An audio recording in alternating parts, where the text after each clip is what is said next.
Process of controlling को एक practical life के एग्जाम्पल से आइए समझते हैं। Number first one is the setting up standard. इसमें आपको एक स्टैंडर्ड सेट करना है, जैसे कि फॉर एग्जांपल नेक्स्ट ईयर आपका सीए फाउंडेशन का एग्ज़ाम है, जिसके लिए आपको हर रोज़ मिनिमम 8 घंटा पढ़ाई करना है। अब आपका स्टैंडर्ड टाइम ऑफ स्टडी कितना हो गया? 8 hours.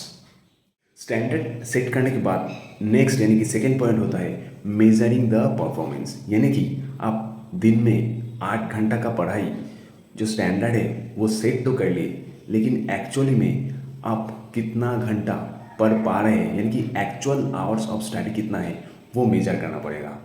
Number third point is comparing the actual performance with the standard set, यानी कि फॉर एग्जांपल आपने 8 आवर्स का स्टैंडर्ड सेट किए थे, अब सपोज आपका एक्चुअल आवर्स हो रहा है 7 आवर्स, तो 8 आवर्स का स्टैंडर्ड टाइम था एज अगेंस्ट आपका एक्चुअल आवर्स ऑफ स्टडी कितना हो रहा है 7 आवर्स, तो अब इसको कंपेयर करना पड़ेगा।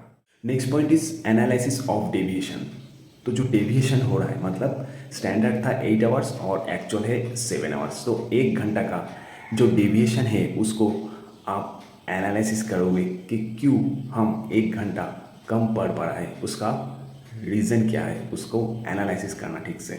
Last one is taking corrective action.